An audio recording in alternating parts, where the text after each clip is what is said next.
Verset 15. Car ainsi a parlé le Seigneur, l'Éternel, le Saint d'Israël. C'est dans la tranquillité et le repos que sera votre salut.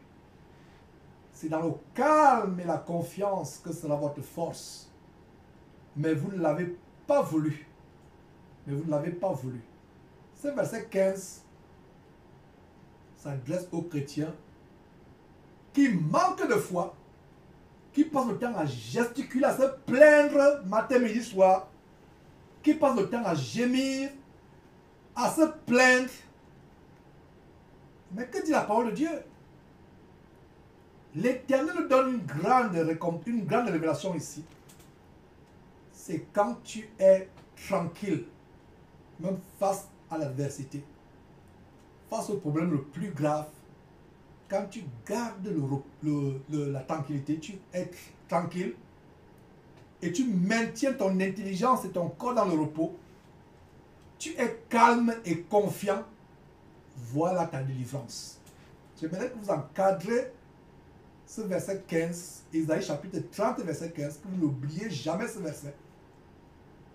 C'est dans le calme, la tranquillité, dans le repos, dans la confiance calme, parce que la confiance en Dieu se manifeste par une attitude paisible. Là où les gens se seraient agités, là où les gens se seraient lamentés à longueur de journée, vous êtes calme, vous êtes paisible, vous êtes tranquille. Les gens penseront que vous êtes fou, penseraient que vous êtes fou. En apprenant votre problème, votre situation, il va dire, mais tu as ce problème, tu ne te lamentes pas. Depuis les mois, depuis les années, tu as cette situation, tu ne te lamentes pas.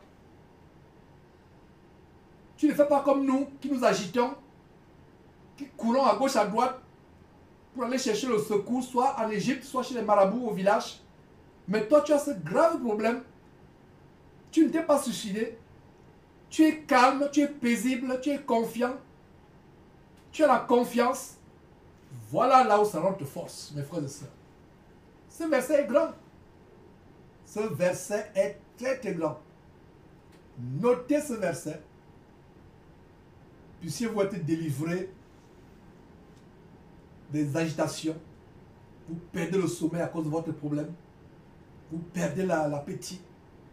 Vous n'avez plus repos. Vous n'avez que trouble, agitation dans l'âme. Vous passez le temps à avoir les cauchemars. Vous maigrissez. Vous devenez desséché.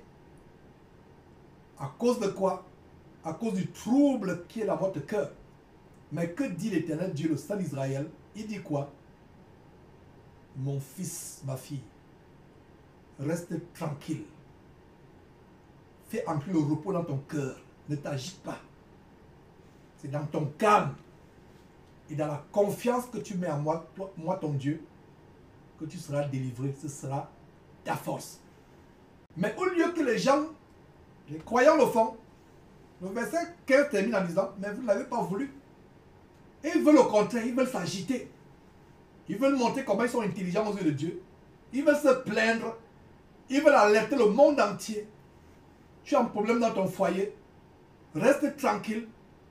Mais les frères en Christ savent comment ton foyer en lambeau. Ils savent tous les détails concernant ton mari ou ta femme. Parce que tu te lamentes, tu parles, tu n'es pas tranquille. Les grandes délivrances, mes frères et sœurs, se passent dans la tranquillité, dans le calme. Même si tu vois des grosses vagues venir t'engloutir, le Seigneur Dieu te dit au verset 15 que ton calme et ta confiance en Dieu seront ta force. La tranquillité, le repos que tu as dans ton cœur, ce sera ta délivrance. Mais toi, tu ne veux pas cette manière. Le verset 16 continue en disant, vous avez dit non, nous prendrons la course à cheval. C'est pourquoi vous fuirez à la course. Tu veux ne pas faire confiance en Dieu. Tu veux passer par les raccourcis, utiliser tes propres moyens. Le verset 7 dit que ça ne marchera pas. C'est pourquoi vous fuirez à la course. Nous monterons des coursiers légers. C'est pourquoi ceux qui vous poursuivront seront légers. Tu veux prendre le cheval pour attaquer ton ennemi. Ton ennemi a des chevaux plus rapides. Tu veux prendre le char contre tes ennemis. Tes ennemis ont des chars plus légers, plus solides, plus forts. Tu veux prendre un fusil contre ton ennemi. Ton ennemi a un fusil plus sophistiqué. Dès que tu vois le fusil de ton ennemi, tu laisses tomber ta petite carabine rikiki insignifiante. Tu as peur. Qu'est-ce que nous voyons ici? Ne cherche pas à te défendre. Ne cherche pas à te délivrer toi-même. Ne cherche pas des raccourcis. Ne cherche pas à t'armer toi-même. Confie-toi à l'Éternel, il combattra. Il y a ce cantique que j'aimais bien chanter à l'époque et qui vient de me revenir à l'esprit. L'Éternel combattra pour moi. L'Éternel combattra pour moi. L'Éternel combattra pour toi. C'est la confession que tu dois faire. Et toi, tu fais quoi? Tu gardes le silence. Tu restes tranquille. Tu ne t'agites pas. Tu verras tes ennemis venir se prosterner devant toi.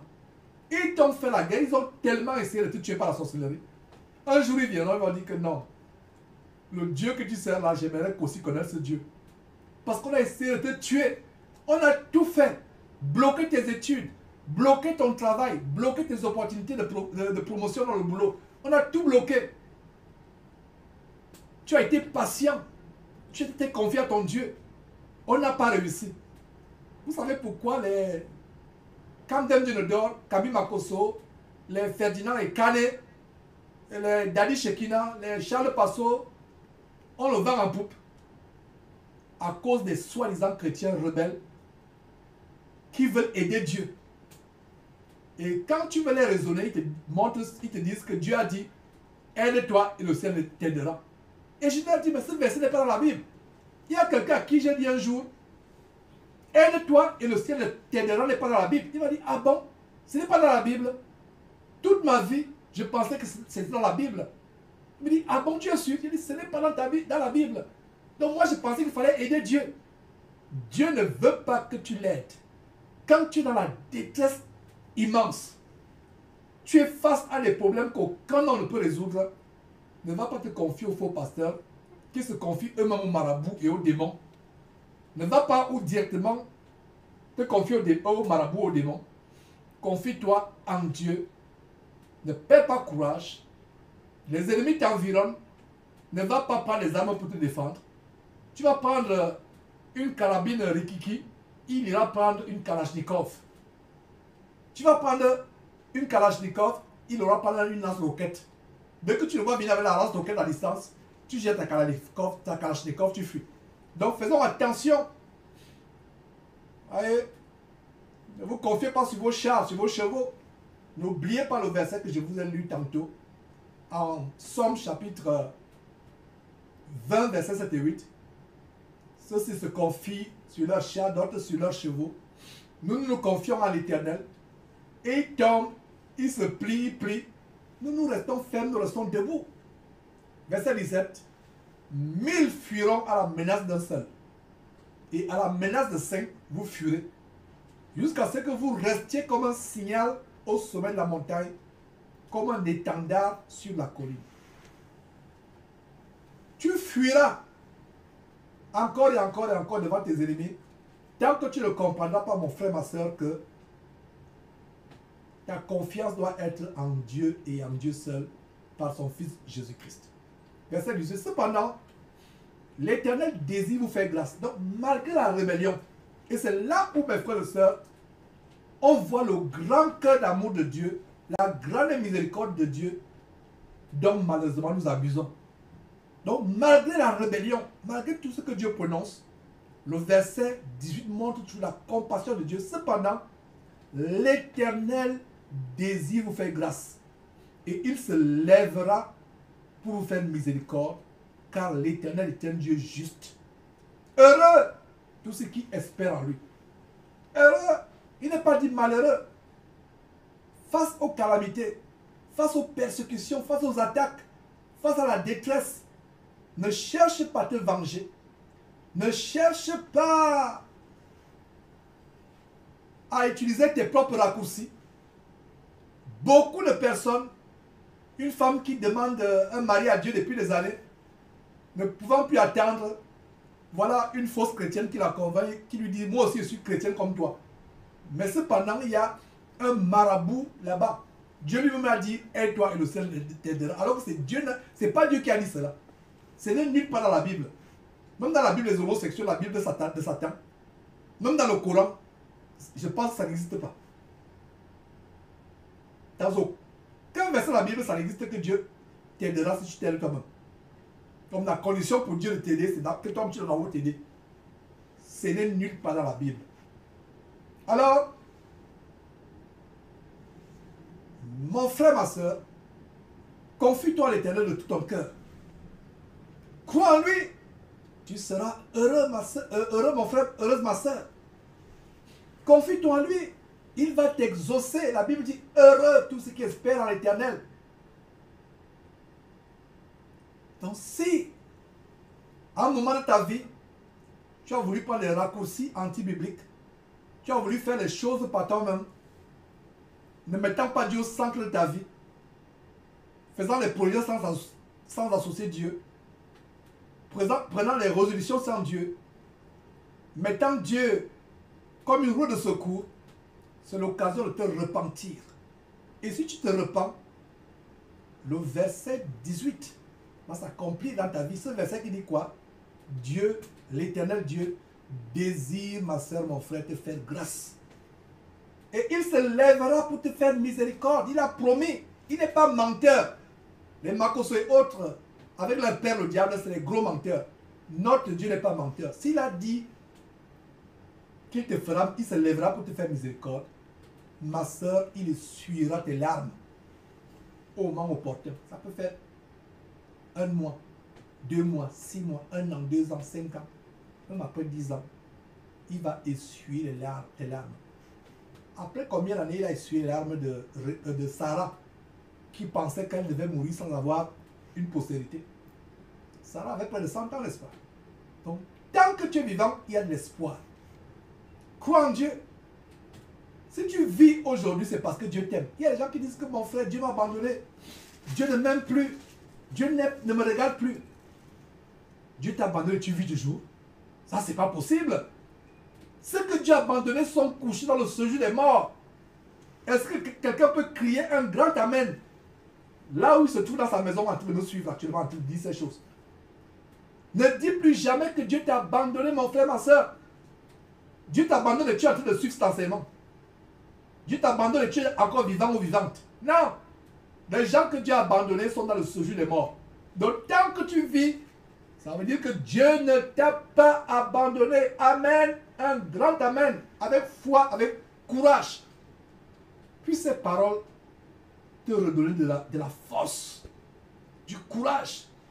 Tu traînes cette maladie qui te persécute de douleur pendant des années. Tu penses qu'il n'y a plus rien pour toi. Des fois, tu souhaites même mourir. Tu fais des prières pour mourir. Et tu dis secrètement dans ton cœur que Dieu t'a abandonné. Non, il ne t'a pas abandonné. Quand Dieu t'abandonne, tu te retrouves dans le séjour des morts, en direction vers l'enfer. Voilà. Dieu ne peut pas t'abandonner et tu es vivant. Tu es vivante. Peut-être ta chair fait mal. Peut-être tu n'as pas cette épouse que tu veux depuis des années. Tu n'as pas cette femme que tu veux. Tu n'as pas ces enfants que tu veux. Tu n'as pas ce travail rêvé que tu veux. Dieu ne t'a pas abandonné, mon frère, ma soeur. Il ne t'a pas abandonné. Tu es en vie. La preuve que Dieu t'aime, c'est que tu es en vie. Moi, votre frère Georges, je ne suis pas encore parfait comme Dieu voudrait que je sois parfait. Mais je sais que Dieu m'aime. Parce que je suis en vie actuellement que de partager cet enseignement. Dieu m'aime. Je peux manquer de ceci. Je peux manquer de cela. Mais ce n'est pas mon problème. Dieu m'aime. Dieu m'aime. Je suis en vie. Alléluia. Je me suis levé ce matin. Je me suis rendu au studio où je me trouve actuellement. Mais Dieu m'aime. Je suis en vie. Et si toi, tu es assis en train de m'écouter, c'est parce que Dieu t'aime aussi. Si Dieu ne t'aimait pas, il aurait débranché l'oxygène qui te permet de respirer et d'être en vie. Dieu aurait bouché tes narines et tu serais mort ou morte, ma soeur, et couché dans le séjour des morts. Les gens que Dieu a abandonnés sont dans les cimetières. Mais tu vis toujours. Dieu ne t'a pas abandonné. Donc révoque cette parole au nom de Jésus-Christ. Dis avec moi, Seigneur, je te demande pardon pour toutes les fois où j'ai confessé de ma bouche que tu m'as abandonné. Seigneur Dieu, je te demande pardon pour toutes les fois où j'ai confessé de ma bouche que tu ne m'aimes pas. Alors que je suis en vie. Je viens de découvrir par cet enseignement que tant que je suis en vie, c'est la preuve de ton amour sur moi. Parce que ceux que tu as abandonnés, Seigneur Dieu, sont dans les cimetières, mais moi, je suis en vie. Je te demande pardon pour mon ingratitude. Je te demande pardon pour mon cœur mauvais. Pour mon ingratitude, pour mon manque de reconnaissance à ton égard, Dieu. Je te demande pardon. Pardonne-moi. Je te demande pardon. Étends ta miséricorde sur moi, Seigneur Dieu. Viens au secours de mon incrédulité. Viens au secours de mon impatience. Pardonne-moi, Seigneur. Au nom de Jésus-Christ. Amen. Voilà des prières tellement simples. Voilà l'évangile que beaucoup de gens ne veulent pas écouter. Pourtant, il est pur, il est simple, il est merveilleux. Les gens veulent les raccourcis. Les gens veulent les choses compliquées. Les gens veulent les écaner, les makoso, les camdem du redor qui leur vendent les huiles démoniaques de faveur, pour ne pas dire de défaveur. Les gens veulent les mouchoirs diaboliques. Les gens veulent, mais ils ne veulent pas cet évangile. Pourtant, voilà l'évangile qui vous libère.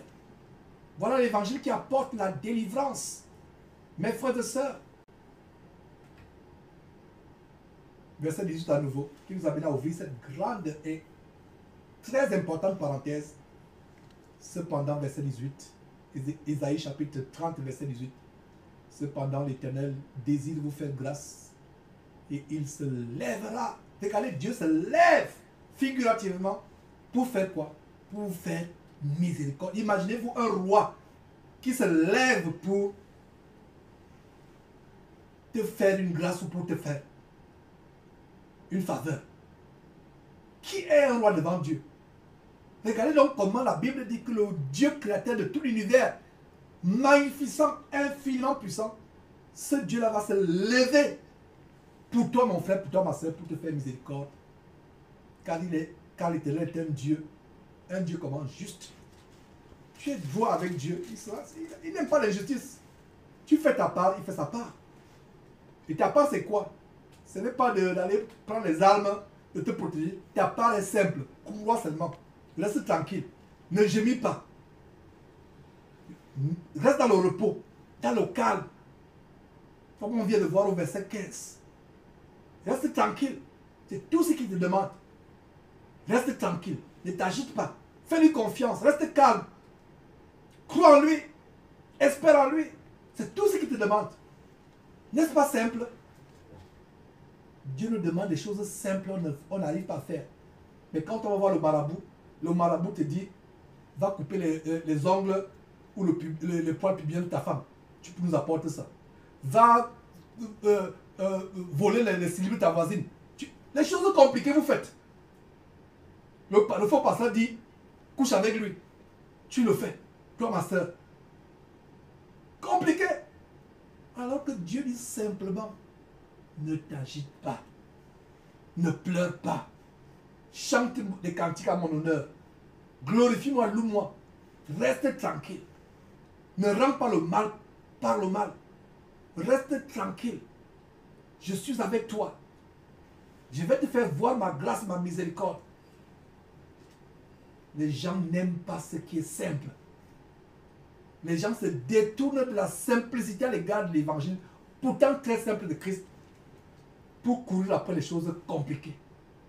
Les choses compliquées.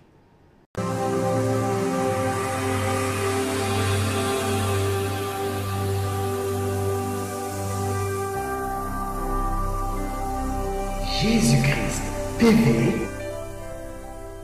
vous connaîtrez la vérité et la vérité